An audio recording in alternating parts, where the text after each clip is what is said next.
Red 2 standing by, all for lit, and in the green. Welcome back to Pokemon Emerald, where I've been making a few preparations for the next part of the journey, which is the sea routes.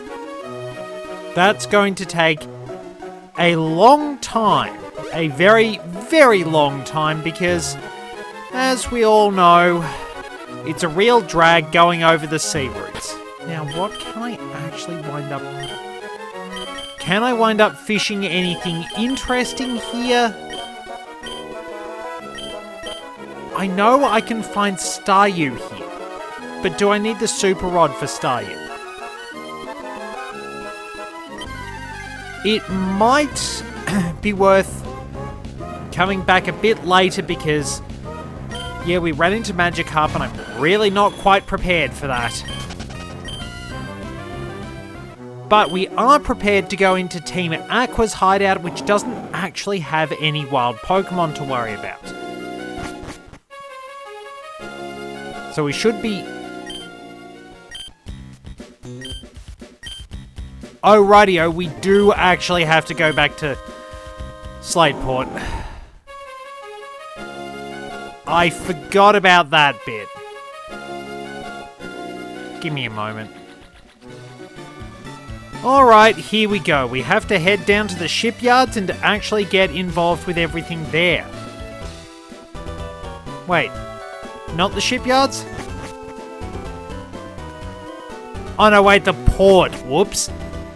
Not a good start, but oh well, we shall accidentally run into the Pokemon Center. It's really not a good start. Alright, over here. Walk in here and, well, talk to Gabby and Ty. And Doc. Okay. I see. You've had a most invaluable experience. Oh wait, we have to talk to Captain Stern. Oh well, we're getting there. Bad start, but we will recover. Yes indeed. We intend to move ahead with our exploration. That's wonderful, Captain Stern. Thank you for taking the time from your busy schedule to talk to us. We hope we can interview you again with news of more discoveries. And off they go. Phew! That was my first time to be filmed for TV. That was nerve-wracking. Oh, Scarlet, you're looking great. We made a huge discovery on our last seafloor exploration. I don't know if this is the voice I did for Captain Stern, but oh well, we're putting up with it. We found an underwater cavern on Route 128. We think it's the habitat of a Pokemon that's said to have been long extinct. Ha ha ha ha! Captain Stern, I presume. We of Team Aqua will assume control of your submarine. Your objections are meaningless. We expect your total cooperation. Ha ha ha ha! Just watch and learn what Team Aqua has planned! What was that all about? It sounded like someone using a megaphone. Where did it come from? Right behind you! Jeez, this is a pantomime. It's from the harbour! The submarine, they're trying to take it! Wait, you didn't actually cotton on to that from just that speech alone? Oh, not you again! You are tenacious to track us here. That much I will give you. But now, no one can stop us! No one! Or will you follow us back to our hideout in Lily Cove City? Ha ha ha ha ha ha! And off they go. Why? Why would Team Aqua steal my Submarine Explorer 1? They can't be after the slumbering Pokemon at the bottom of the sea. But even if I were to chase them, I don't stand a chance against them. Oh well, back to Lily Cove, and now we can finally go in there. Let's get this all sorted out and over and done with because it's been a right nuisance. Things are going okay. I'm just sort of tinkering with a few little things, trying to get some audio balance right and things like that. I don't know if I've got everything just right. I suppose I'm fussing a little bit over some things because I don't really know where things are going in the broader scope of everything, honestly. I suppose I've always got little things I can do to try and tweak this, but it's just like I don't really have time. I've only really got enough time to do this as a hobby. And I do want to get a little bit better. But I've got to commit the time to a lot of things and it just winds up going all over the place. I really wish... Like, there's part of me that really wishes I could actually make a living out of this, but... I don't know if I'm ever going to be successful on that. I don't know, things have been a bit rough ever since I got sick. I've just sort of had a whole lot of... It's had a whole lot of mental impact on me, really. It just feels like... I don't know, like a lot is really, really meaningless. Maybe it's time for a change. At least these grunts really aren't that different from Team Magma. We've got very consistent bad guys. It's like, there's so much I really want to do. So much I really enjoy. I suppose it's only when I'm sort of hamming it up as Archie that I've been peeking the mic, but it's just, what more can I do in a lot of things? There's so much I need to tweak and improve, so much sort of self-discovery that ends up going on, and it's just, I don't quite know where to go with things. Like, work always feels incredibly unsatisfying. I know I probably need to wind up seeing what else I can organize, but it's just like I just don't know. It always winds up feeling like a big burden, you know? Maybe I just really don't have the ability to deal with people outside my own terms, which makes things incredibly difficult because I know that's a requirement of society. But I just don't function with society as it stands. Oh well. Enough about that, I guess. What do all these machines do anyway? No button prompts. Oh well, guess we'll never find out, and it's probably best if I don't touch anything. And the Aqua Hideout has warp panels. And a max elixir, that's pretty handy. So yeah, navigating our way through warp panels like the Saffron City Gym. It's a bit fiddly in all honesty.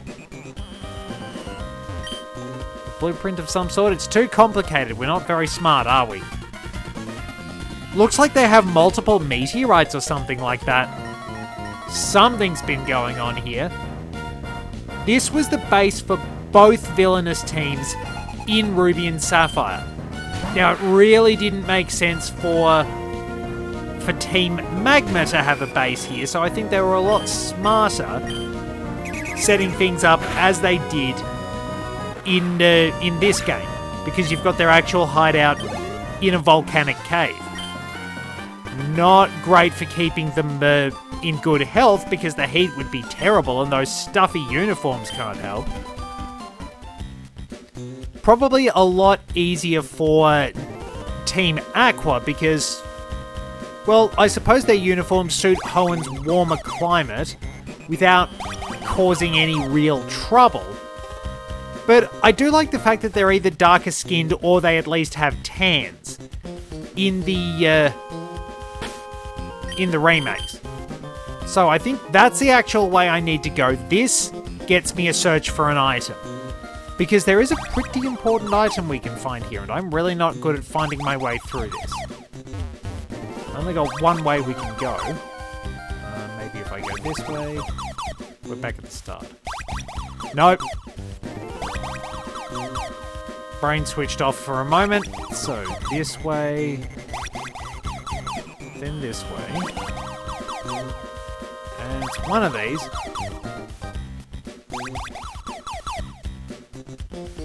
Then you go down here. It's the one on the far end. Okay, so we've found our way to somebody's office, and... yeah, we run into electrodes, because they are guarding the place. So, of course you can actually wind up catching them. If you're lucky enough. Let's go with Swift to counter Sonic Boom. And avoid triggering Static now, if this goes my way. I did buy some better equipment. We've got plenty of repels for the upcoming sea routes.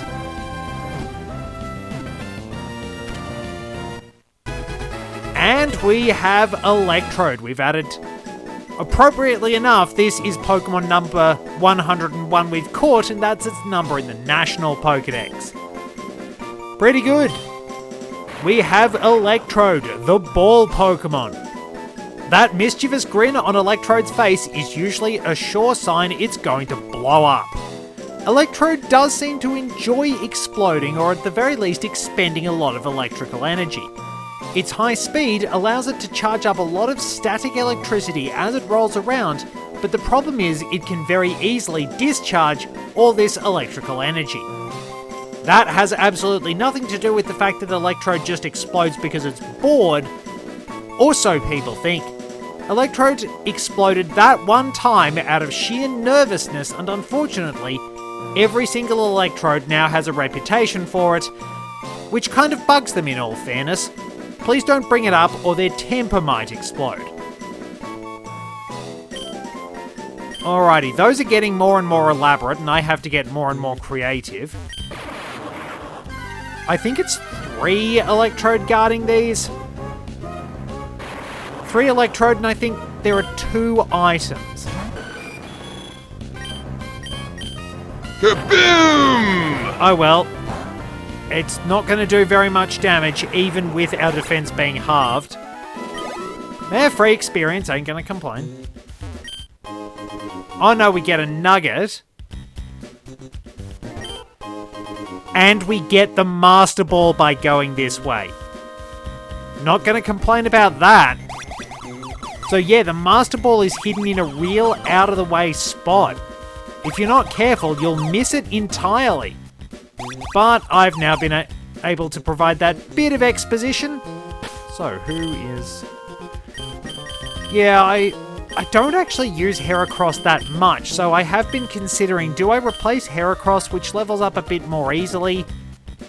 Do I put Heracross in the party in place of Captain Toad? Alrighty, so... in all honesty, Team Aqua's. Yeah, I just like Team Aqua's design a lot more. I like Team Aqua for various reasons, but Groudon is my absolute favourite of the 2 super ancient Pokemon that were the original version mascots. This shouldn't be very challenging at all. I mean, what are they going to have? Another Poochyena and another Zubat? Maybe Carvanha's? Nope, a Zubat. Oh. Honestly, I suppose I don't really need to rant too much more about the quality of henchmen. Because they are not good. Honestly, these grunts. Oh, we actually have a Carvanha. There you go, not that it's going to be much of an issue. You'd think they could evolve their Pokemon by now. It would be really good to sort of probably use the option on randomizers to actually force people to have evolved Pokemon by specific points so that you're not stuck getting flimsy experience from really crummy Pokemon. Like, we're nearing the 7th gym and these idiots don't have evolved Pokemon. There's a submarine at the far end. We knew that. That wasn't a secret at all.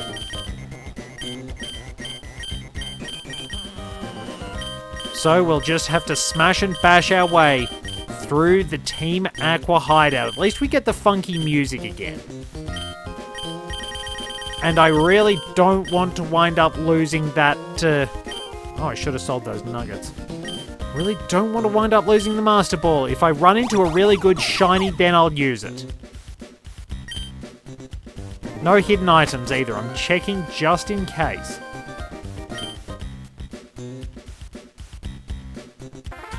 Something about the sound font is making me think of the GBA Super Mario World version of the Valley of Bowser music, which has been described as a misfiring speedboat. Well, it's the original melody overlaid with a misfiring speedboat engine and some random fart noises. Some soundtracks did not translate very well to the Game Boy Advance, unfortunately. They're a bit more effective on the originals. So yeah, Rough Skin was nowhere near as much of a pain in the backside as it can be in later games.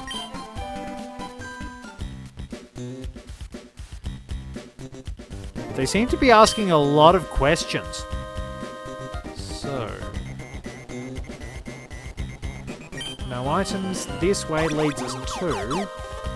stairs. Okay, so there's got to be something off in a different position. This one?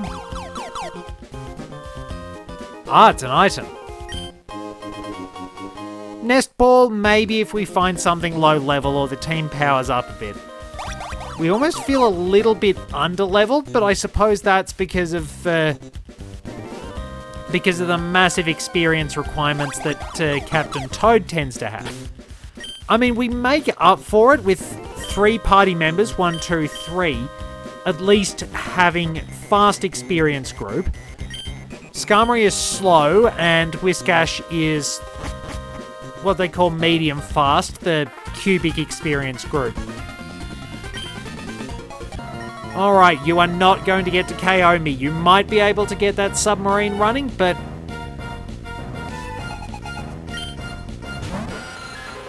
talk about your suicidal overconfidence. Even though a flying type attack is doing quadruple damage, still a Zubat. Honestly. I didn't even use Lick, and I wouldn't be licking people. I suppose that's an interesting approach, that they just know they're absolutely pathetic, but they're just holding you up, being nuisances, getting in your way, so that you can wind up, so their boss can wind up escaping.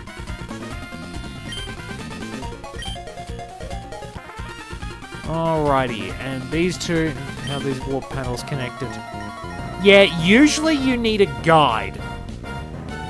I mean, I don't even fully remember the connections for Saffron City's gym. I try to.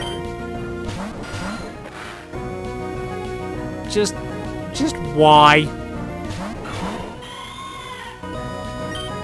Can we face some stronger Pokemon apart from the grunts? This is just... it's painful. It's absolutely painful how bad these guys are. I think it's sort of the influence of the anime in a sense that the villainous teams, the grunts are usually really bumbling. Because that's pretty much what we think of Team Rocket as. I mean, it was a fairly serious, if standard issue, criminal organization in the original games. Then by the time Gold and Silver rolled around, because of Jesse and James, they were bungling and incompetent. It's really odd how things wind up just changing perception. But... oh well, probably less to worry about. We might be nearly there. Oh yeah. We are nearly there, but we have to take on Matt, I believe. Got here already, did you? We underestimated you. But this is it. I'm a cut above the grunts you've seen so far. I'm not stalling for time. I'm gonna pulverize you.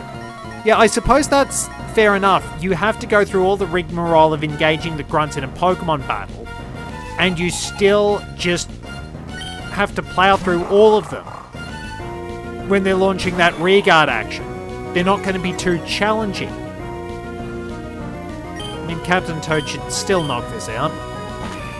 It's kind of interesting. It's like how, unfortunately, the Stormtroopers developed a reputation for being inaccurate, terrible shots and everything, because the first two films had situations where they were, but there was a perfectly valid reason behind each one. Oh, somebody actually has a Golbat, huh? Might be okay. Because in the first movie, and again in the... Well, the first movie being in A New Hope and The Empire Strikes Back, there are two situations where the Stormtroopers are missing on purpose to make... You cannot be serious! That's what low rolls... Absolute... I did over half damage, and then absolute low roll. At least my luck is consistent, but why does it suck?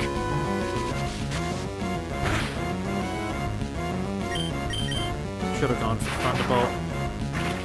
But yeah, so the Stormtroopers were missing on purpose to make the escape seem genuine. At least, that's what you realise in later watches. So, I lost too. Alright, well done, team. While I was toying with you, our boss got through his preparations. A mysterious shadow has moved away. It's the submarine. Our boss has already gone in his way to some cave under the sea. If you're going to give chase, you'd better search the big wide sea beyond Lily Cove. But will you find it then? Well, he likes laughing a lot, I guess. Alrighty, we are done. And now we get to the fun bit, the sea routes.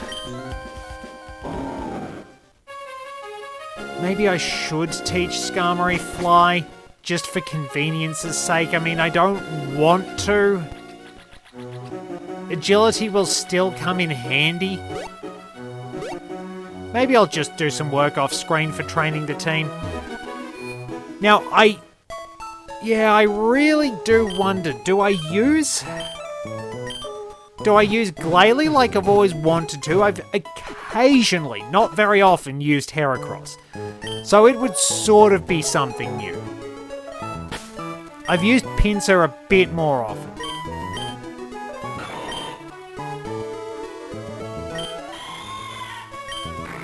Like, yeah, look at how much experience Kiwi has needed to get to where she is. Compared to Captain Toad, and it's stacking up. Like, Falcon has required the most, but there's the thing. Falcon always needs 1.25 times what Zunama needs. Which you sort of see there, so... Eventually, those two are going to get consistent and the levels are just going to jack up for Captain Toad. I do need to find Whalmer at some point, but I can also find Whale Lord on Route 129. It's a 1% chance. I'll get to it eventually. Now, off we go out into the wild blue. We have plenty of repels. We have a lot of opponents we can face. We are now at the official part of the game that annoyed people. Or at least brought up the most famous line about the Hoenn games. Too much water. And we are going to experience the full ramifications of that too much water. Why do you... Just why? Like, Gyarados I can understand, but Marill? Really? Ugh. Alright, Kiwi is going to take care of Gyarados. Marill probably isn't going to survive. There we go. Super effective hit and taken down. Thankfully, Kiwi is going to be very useful. Marill, I doubt we'll handle this. We'll have a lot of exploring to do with Dive. It's sort of useful, at least. It at least got a power buff in Generation 4 and became a physical attack, but the problem is Waterfall outclasses it, because Dive and Waterfall wind up with the same power, but Waterfall has that power accessible to it each and every turn, whereas Dive is effectively 40 power per turn.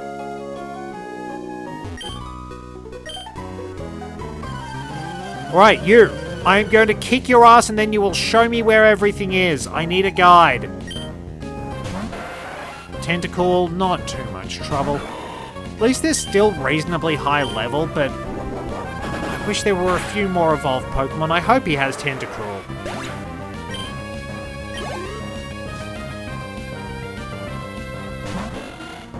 You disappoint me. You disappoint me immensely.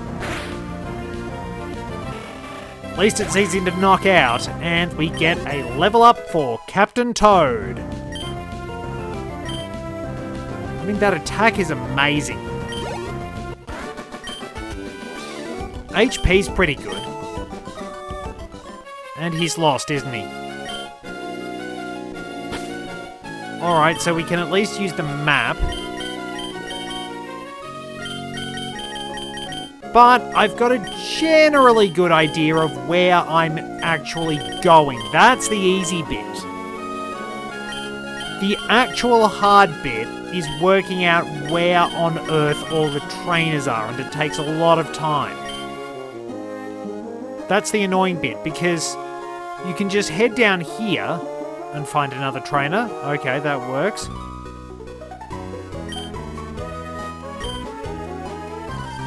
Well, I suppose it depends on what your relationship with your little brother is like. We'll wrap up after this particular battle. Well, you can tell they're family because they're very obvious redheads. That's not good. Better keep them out of the sun because that red hair... Ooh. Oh dear. Which way do I do this? Right, that one there. Because we do not have good matchups for the Steel Falcon. You can find Chinchou under the water by using Dive. I do like it, but it just comes along too late in these games. At least you can catch it in Olivine City, usually at night, in Gold and Silver and the remakes. And the poor kid. Gee, I know why you're spending a whole lot of time with your little brother, because you've got such a grumpy personality. Anyway, we'll wrap things up here and then we will head out to more water. Thank you very much for joining me. Till next time, this is Red 2, returning to base.